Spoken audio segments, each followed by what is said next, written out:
sobre essa limitação legal de a pessoa na Amazônia só poder explorar 20% da sua propriedade.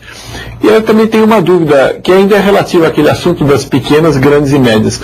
O fato de que a pessoa não pode explorar, não pode mexer em 80% da sua propriedade, não é um estímulo exatamente à formação de grandes propriedades, porque 20% de uma propriedade pequena é muito pouco, não dá para produzir. A produtividade do minifúndio é sabidamente, historicamente, uma coisa muito baixa.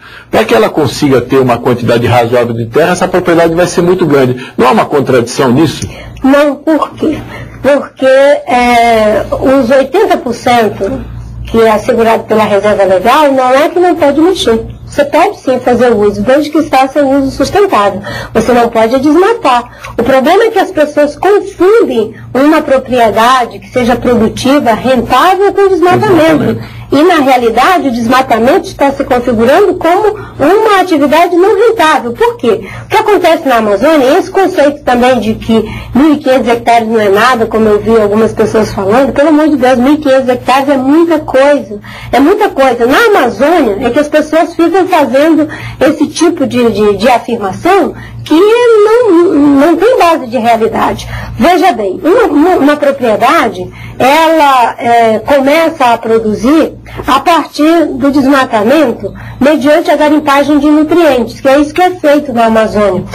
O solo da Amazônia, geralmente, ele é muito fraco e tem uma baixa produtividade. Como ele tem uma camada de humus de mais ou menos 30 centímetros, quando você derruba galho, bicho que morreu, uma série de coisas, aquilo é queimado e tem um pouco de nutriente que vai durar por 8, 10 anos no máximo. Depois começa a perder produtividade. O que as pessoas fazem? No lugar de fazer a correção daquele solo, ela avança sobre a floresta para garimpar mais nutrientes. Porque tem floresta disponível. Porque tem terra disponível, porque tem floresta disponível, mas sobretudo porque falta consciência. Não é pelo que temos, é pelo que falta. Falta consciência de que esse modelo predatório não tem como se sustentar mais. E de que nós não podemos querer ser o maior, e somos os maiores produtores de grãos e de carne do planeta, utilizando a tecnologia dos índios para a agricultura de subsistência, que é o uso das coivaras. Olha que incongruência, nós somos os maiores produtores de carne do planeta e os maiores produtores de grãos, utilizando a tecnologia dos índios para uma agricultura de subsistência, para plantar mandioca e banana, para uma comunidade que fazia um roçado. Só que agora é para soja. Exatamente. Gado, né? Exatamente. Então você tem que começar a desdobrar esse discurso de que a ciência também para o processo produtivo. Por que não se usa o conhecimento e as tecnologias que a Embrapa tem para fazer manejo de pastagem, por exemplo, para fazer inclusive determinadas inovações tecnológicas que poderiam dobrar a nossa capacidade de produção de grãos e de carne, sem precisar mais derrubar a floresta e utilizar a floresta corretamente com o manejo sustentável onde pode ser manejado. A senhora citou um personagem um pouquinho atrás que é tido como responsável pela MP e que parece ter sido o pai dessa ideia, que é o professor Mangabeira Unger, que deixou o governo. Está deixando o governo. Está deixando o governo. Vai voltar para Harvard. E foi uma pessoa que, pelo que a gente sabe, teve problemas com a senhora, tiveram divergências quando a senhora estava no governo.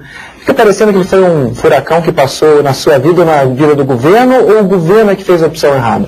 Eu acho que ele foi um vendaval que passou pela vida da Amazônia.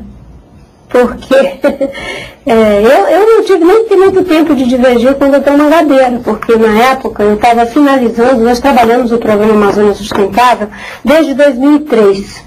E ele foi lançado no dia 6 de maio de 2008. E no dia que ele foi lançado, o presidente Lula, obviamente, que tinha todo o direito de escolher a pessoa que deveria coordenar. Foi um processo difícil, complicado, envolvendo mais de 20 ministérios, um trabalho intenso. Eu era a coordenadora executiva e o Ministério de... Ele tirou da mãe biológica e veio para um pai adotivo, mais ou menos assim. Então, e ele, enfim, assumiu a coordenação do programa. Mas, durante o processo em que nós convivemos, o Dr. Mangabeira fez várias visitas ao Ministério, pediu suporte da minha equipe, até porque a secretaria que havia sido criada ainda não tinha suporte, e nós ajudávamos em tudo que podíamos, né? Mas ele logo, inclusive eu saí depois, eu saí no dia 13 de maio, né? O programa foi lançado no dia 6. Né? Logo em seguida, ele assumiu essa posição de fazer um processo de regularização fundiária na Amazônia, partindo do princípio da ideia do fato consumado. E ele sempre dizia, como se fosse um favor as pessoas que foram ocupar a Amazônia, né? Que era um favor ter ido para aquela terra erma, como se fosse, né? Para mim, não é favor. Eu nasci e me criei ali, acho que é um dos lugares melhores do mundo para se viver, né? E acho que ele deixou uma contribuição nefasta, que foi essa ideia do fato consumado, uma medida provisória que foi extemporânea, que não respeitou os processos que vinham de debate dentro do próprio governo. Existia um debate profícuo que começou com o ministro Ciro Gomes, comigo, com o ministro Guilherme, na época ainda do ministro Rosseto. Toda essa discussão vinha sendo feita dentro do governo, mas me parece que agora que já houve esse processo de privatização de 67 milhões de hectares na Amazônia, eu acho que ele achou que cumpriu a função dele. Vamos agora para mais um intervalo, voltamos daqui a pouquinho com mais um bloco de Jogo do Poder. De volta com o terceiro bloco de Jogo do Poder, entrevistando hoje a ex-ministra do Meio Ambiente e senadora pelo PT do Acre, Marina Silva. Participa também Francisco Leali, jornalista da sucursal de Brasília do jornal O Globo. Ministra, a gente vem discutindo aí a medida provisória 458, essa que agora é uma lei que legalizou terras na Amazônia.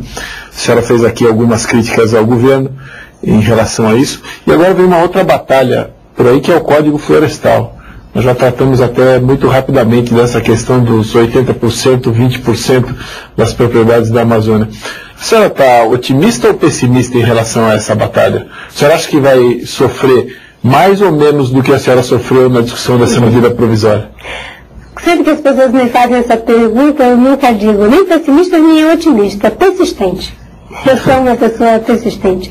Eu acredito que as mudanças, elas são processos cumulativos, que elas não acontecem pela onipotência do nosso pensamento. Para que elas ocorram, é preciso que se tenha uma visão, que se tenha um processo e as estruturas adequadas. Eu acredito que é possível fazer política de país, e fazendo política de país é a melhor forma de ajudarmos os governos.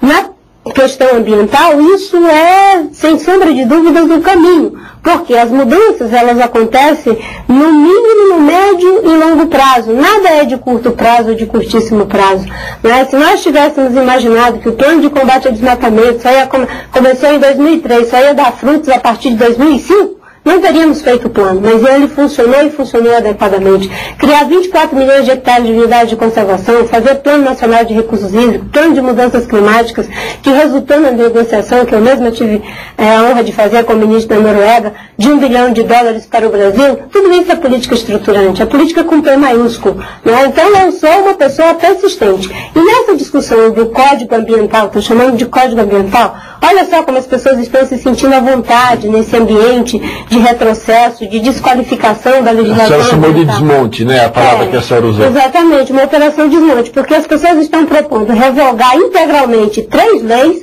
um decreto, revogar parcialmente 2 leis e acabar com o Conselho Nacional de Meio Ambiente. Mas em termos práticos, o que mudaria se essas revogações todas fossem aprovadas? Seria o desmonte da legislação ambiental do Brasil, desde 88, quando se promulgou a Constituição Federal. Há um conjunto de leis, né, infraconstitucionais que vem sendo feito. Por exemplo, a lei que criou a Política Nacional de Meio Ambiente, a lei que instituiu o novo Código Florestal, a lei que trata da questão dos crimes ambientais, uma série de leis do Sistema Nacional de Unidade de Conservação. Olha que ousadia! Nós levamos 20 anos para fazer essa legislação infraconstitucional, um debate intenso envolvendo a academia, organizações da sociedade civil, parlamentares de diferentes partidos com diferentes olhares. E aí, mais uma vez, as pessoas dizem que isso é fruto de interesses escusos, de pessoas fora do Brasil. Isso é fruto da vontade do Constituinte derivado, que a partir da Constituição originariamente convocada, os Constituintes originariamente convocados para isso, escreveram o artigo 225, que diz que todos os brasileiros têm direito a um ambiente saudável, inclusive as futuras gerações. Esse esforço agora está sendo modificado, né, na ideia de um código ambiental, para mudar Código Florestal, Reserva Legal, para transferir para os estados as competências que, no meu entendimento, não devem ser transferidas antes que os estados tenham as estruturas adequadas para poder cumprir. Por exemplo? Por exemplo, você transferir para os estados, que eles é que vão regrar como é que vai ser a legislação